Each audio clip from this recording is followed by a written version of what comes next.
கண்ணதாசனுடைய சகோதரன் மகன் தான் பஞ்சு அருணாச்சலம். பஞ்சு அருணாச்சலத்துக்கு ஒரு ஆண் குழந்தை பிறந்தது.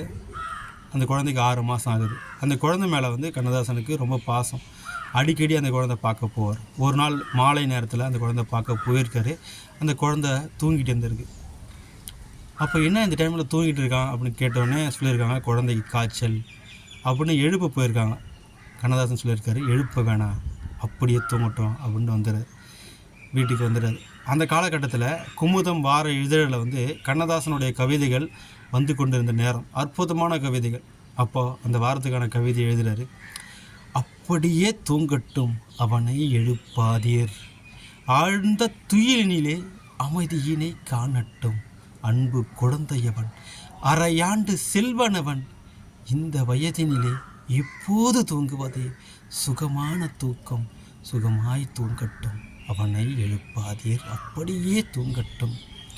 கண் விழித்து இந்த காசியினை காணுங்கால், என்னென்ன துயர் வருமோ, எங்கெங்கு அடி விழுமோ, காதல் வருமோ, காதலுக்கு தடை வருமோ, மோதல் வருமோ, முறை கேடார் துணை வருமோ, நன்றியில்லா நண்பர்கள்தாம் நாட்புறமும் சூழ்வாரோ, நலமிழந்த பெண் ஒருத்தி நாயகியாய் வருவாளேன், செய்ய தொழில் வருமோ, திண்டாட்டம்தான் வருமோ, வெயிலில் அடைத்து வரும் வியர்வையில் நீராடி ஐயா பசி என்று அழைக்கின்ற நிலைதான் வருமோ, என்ன வரும் என்று இப்போது யார் அறிவார், அவனை எழுப்பாதீர், அப்படியே தூங்கட்டும்.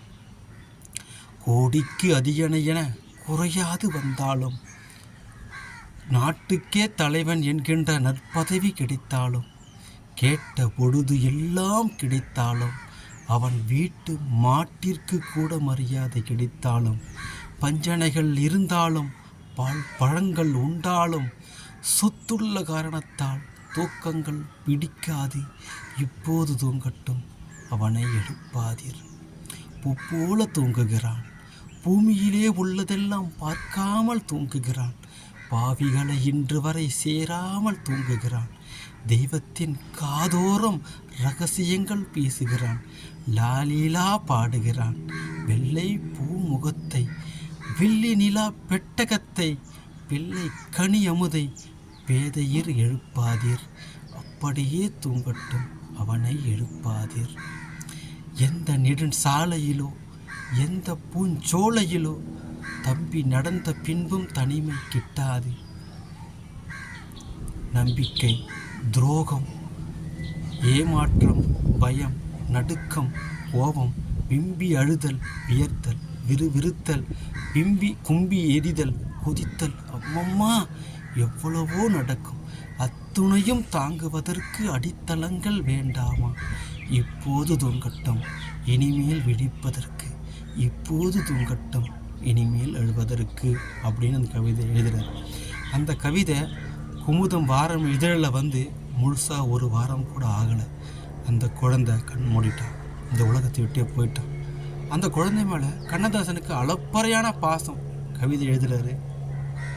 முத்துமணி பல்லுக்கு முளைத்திழுந்த சிறுகீரை, தத்தும் கிளி தேவதாறு உதித்த இலை, கொத்து மலர் ஒன்றாக கூடி சமைத்த முகம், 10 மாதம் கூட பாலகன் வயது ஆகவில்லை, செத்து கிடக்கின்றான், சிரித்தபடி கிடக்கின்றான், மைக்களையா கண்மீது மணி பதித்த சிற்பியென சின்ன இமை மூடி செல்வன் உறங்குகிறான். பூமியை விட்டு செல்வதுதான் சுகமன்றோ, சாமி கொடுத்த மகன் தன்னை மறந்து தூங்குகிறான், அவனை எழுப்பாதீர், அப்படியே தூங்கட்டும் என்றே நான் எழுதியதின் ஈரம் உலரவில்லை.